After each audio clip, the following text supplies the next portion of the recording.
Alors bonjour à tous, bonjour à ceux qui écouteront cette vidéo. Oui, alors c'est un peu le bazar. Voici une salle de bain, enfin ce qui ressemble à une salle de bain. C'est sacrément le bazar, je suis désolé.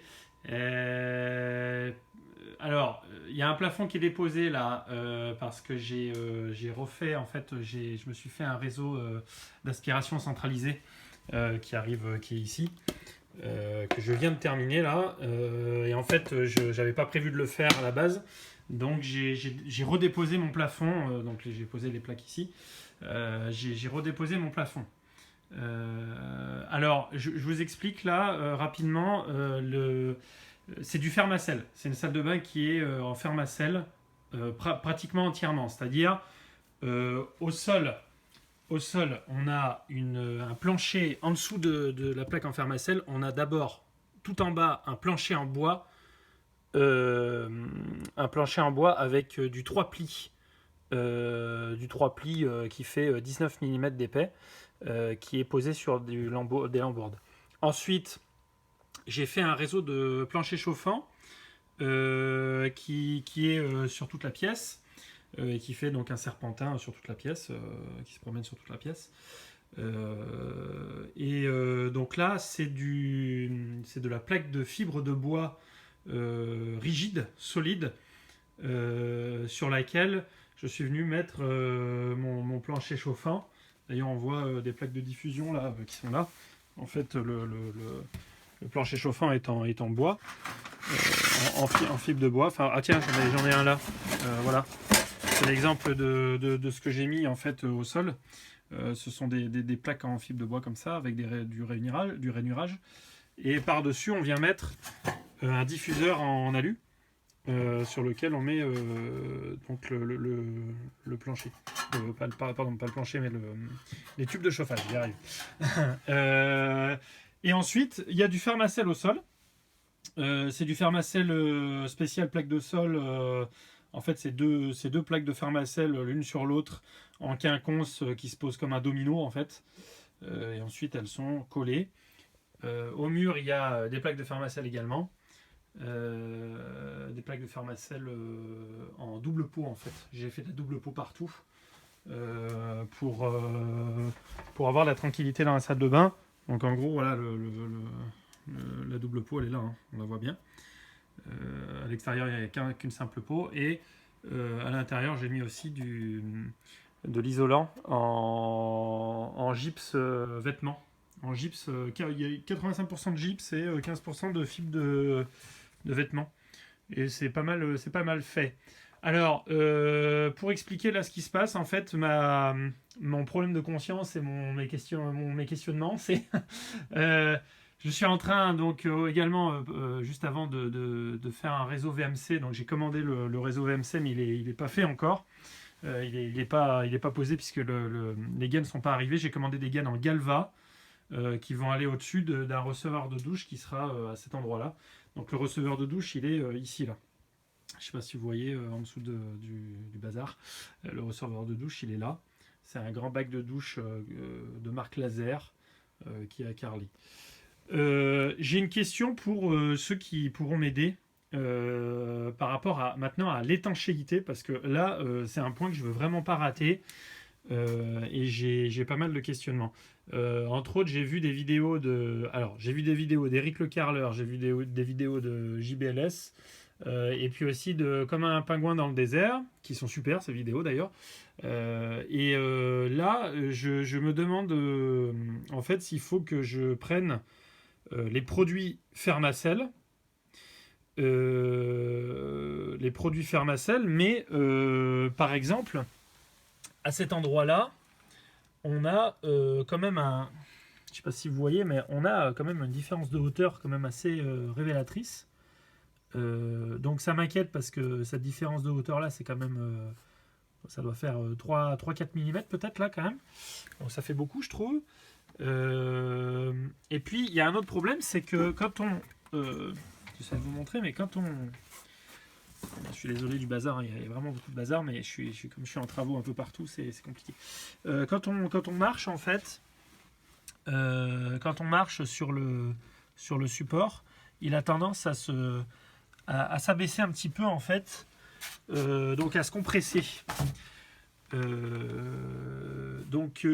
me demande en fait s'il faut pas faire une natte de désolidarisation ainsi qu'une natte d'étanchéité,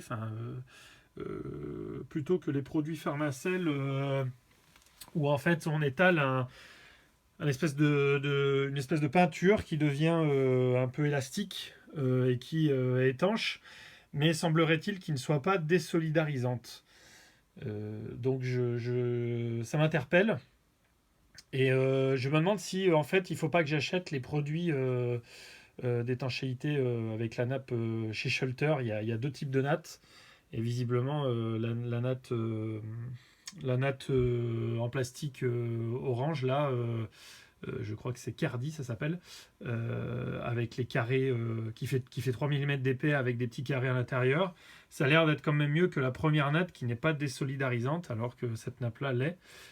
Qu'est-ce que vous en pensez? Est-ce que je tente le coup de mettre les produits Pharmacell qu'ils proposent pour faire l'étanchéité, ou est-ce que je fais carrément les nappes? Moi je suis plus tenté de faire les nattes, mais je m'interroge. Je m'interroge aussi sur la partie étanchéité de la plomberie. Attends, excusez-moi, je déplace un truc là. Voilà. La partie étanchéité de la plomberie, ça m'interpelle parce que voilà, j'ai fait arriver mes platines avec mes bouchons. Donc là, évidemment, il va y avoir toute une natte qui va arriver ici, autour. Et je crois qu'il y a des entretoises qui se boulonnent dessus. Donc, question au niveau des entretoises, etc. Quand on arrive avec la natte, est-ce qu'il faut que les entretoises soient vissées d'abord et ensuite qu'on mette la natte dessus et ça bouge plus du tout,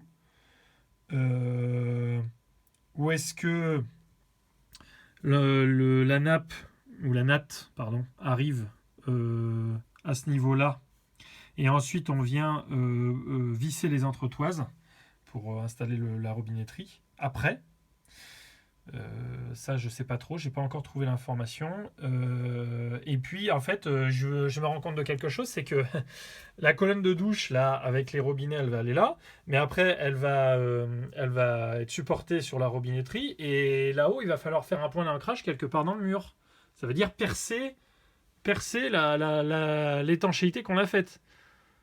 Alors il y en a qui me disent ouais t'aurait dû mettre du Weddy à cet endroit-là. Bon, écoutez, à l'époque, ça s'est fait comme ça, parce que cette salle de bain, ça fait peut-être un an que je l'ai faite, puis après, j'ai pas eu le temps de continuer pendant un an, là. Et là, en fait, je vous explique, là, j'ai pas très envie de démonter mon Pharmacell maintenant, là, pour mettre une paroi Weddy qui pourrait être percée. Là c'est juste la galère quoi. J'ai déjà démonté mon plafond complètement et je vous dis pas voilà. Je vous dis pas le résultat il parle de lui-même.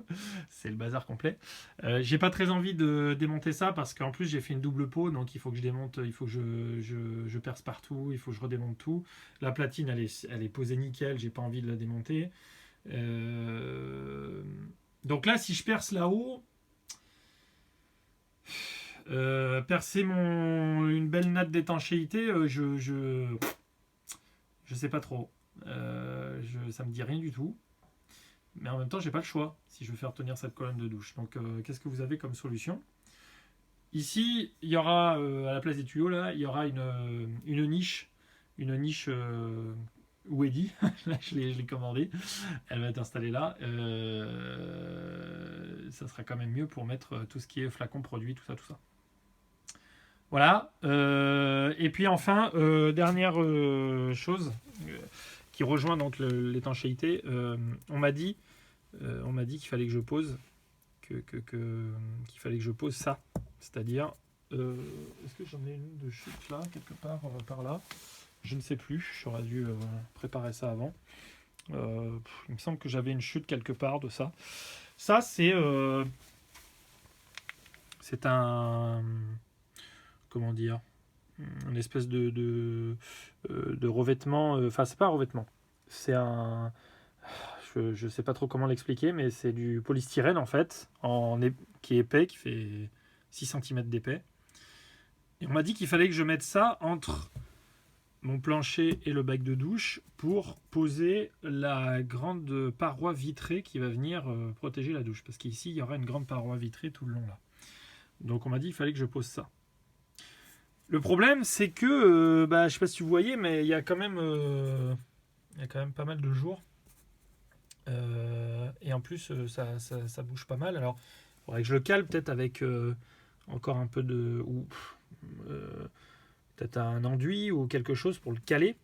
Et puis après, venir mettre la nappe d'étanchéité par-dessus ou alors les produits Pharmacel.